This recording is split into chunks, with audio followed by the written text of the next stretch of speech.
Bueno, ahí está otra cápsula de Julio López rumbo a los premios Oscar.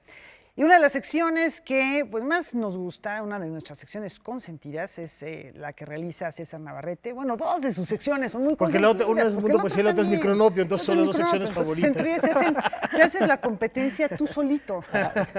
Bienvenido, César Navarrete, qué gusto tenerte, mi amigo. Gracias, Laura. Ya nos has gracias, platicado Rafael. un poquito de poesía sufí anteriormente. Sí, así Ahora es. vamos a regresar con esta región del mundo, este universo sonoro, este universo de letras, de palabras.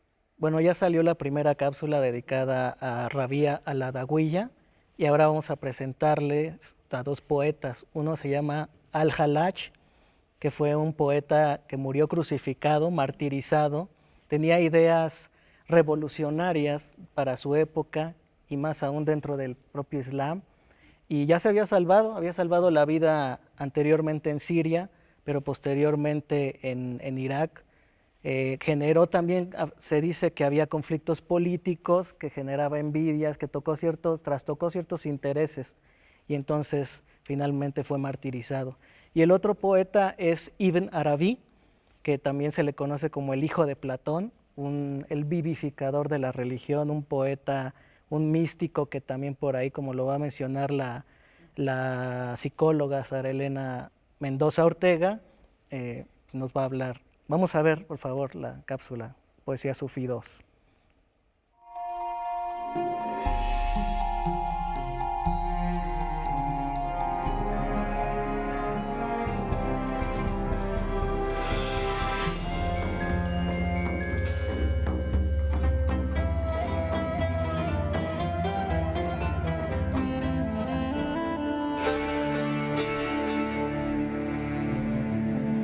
Algunas de sus devociones, de su exagerada insistencia en la devoción, en la iluminación, en las visiones, en el amor, generaba suspicacias entre algunos musulmanes más ortodoxos o personas que estaban en el poder. En Bagdad fue visto como una persona amenazadora porque él trataba de compartir las ideas, la poesía, la visión del camino sufí con toda la población, y en algún momento esto a alguien no le gustó, pero además porque él empezó también a expresar cuestiones como que él era la verdad, y entonces empezaron a ser malinterpretadas. Por eso insisto, la poesía sufí es a veces muy metafórica, a veces un poco inaprensible, y precisamente porque había necesidad de disfrazar de algún modo ciertos dichos. No tuvo mesura en relación con esto, fue apresado y fue condenado a muerte y pasó muchos años en la cárcel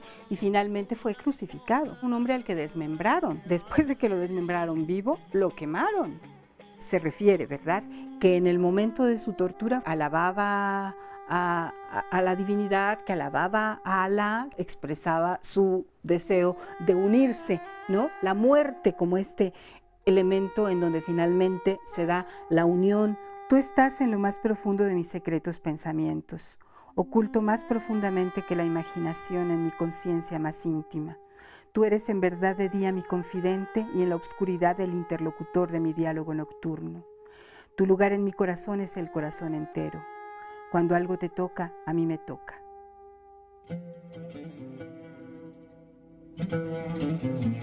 A Ibn Arabi le decían el más maestro de los maestros. Forma parte de este periodo en donde existía el al-Andaluz, ¿no?, la dominación del Islam en España. También era un hombre que tuvo muchos detractores en razón también de su planteamiento de la vía directa de la relación con el Creador. Tuvo una estancia en Egipto y en esa estancia en Egipto intentaron asesinarlo varias veces, y también fue perseguido, pues evidentemente, por todos estos trances y estos elementos que ellos manejaban como de ser unos iluminados que tenían visiones. Ibn Arabi en particular sí veía a las mujeres, por ejemplo, como una vía más de acercamiento con Dios, y pues por supuesto esto también le valió muchísimas críticas, ¿no?, en este halo místico en el que se envolvía, pero en realidad pues le encantaba el mundo, lo mundano.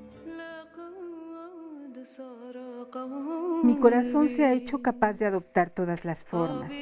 Es pasto de gacelas y convento de monjes cristianos, y un templo de ídolos y la cava de los peregrinos, y las tablas del Torá y el libro del Corán.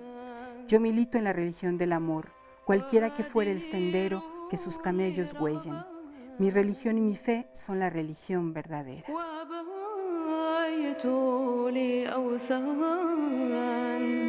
Qué fascinante, mi estimado César, más allá de la fuerza lírica, hablar de la muerte, de la religión, del amor, historias que per se podrían ser una ficción y que nos dejan mudos ante esta realidad. Así es, los poetas árabes, bueno, se tiene la creencia de que el pueblo árabe inherentemente crea poesía.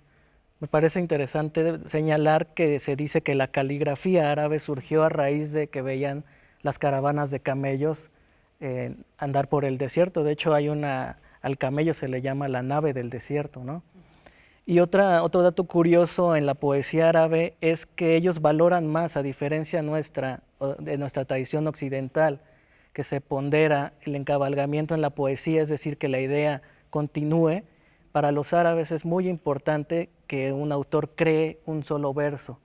Un solo verso le puede dar la inmortalidad, y de hecho sus propios antólogos han recogido pedazos y fragmentos de divanes o divanes, libros, kitab se dice en árabe, y a partir de eso han conformado estas antologías y han pasado a la historia muchos autores considerados menores, pero que sin embargo por ese verso, de hecho las antologías se llaman collares. Hay uno muy famoso, se llama El collar de la paloma. Entonces se les considera especie de cuentas estos pequeños versos, y es de ahí que se les llame collares a estas antologías. Y bueno, seguramente cualquier traducción es difícil, pero seguramente de un idioma y de una propuesta cultural, de un pensamiento tan disímil, debe ser dificilísimo traducir. ¿Quién ha traducido a estos poetas que nos presentaste aquí en México? En español, en lengua española. La tradición occidental, sobre todo, prepondera a los alemanes, ¿no? Que son los que siempre han hecho excelentes traducciones. ¿Y del alemán entonces pasa al español? Bueno, en España, sobre todo, hay una gran tradición, una escuela de arabistas que comienza con Gómez, que hizo una poesía árabe-andaluza, y a partir de ahí se creó una escuela. Entonces, hay muy buenas ediciones, sobre todo las de Hiperión, la editorial Hiperión, tiene una antología de poesía árabe clásica, y asimismo los especialistas han ido descubriendo los libros de diversos autores, ¿no? Entonces, aquí en México se consiguen fácilmente esos libros en las librerías comerciales. Pues habrá que darse una vuelta, no dejar de lado estos nombres de autores importantes y buscar los collares. Si no pudieron registrar el nombre, buscar estos collares de antología poética. Y preguntar entonces en Hiperión también cuáles son los libros que tienen, y para acercarse, porque ya nos dejaste así como con ganas de más. O aún mejor, revisar la página de YouTube de Noticias 22 Agencia y rescatar todo este trabajo que hace César Navarrete semana a semana con Mundo Poesía y Micronopia. Muchas gracias, César. Gracias, el Rafa. próximo miércoles. Claro que sí, gracias, Laura. Y nos vamos, Laura.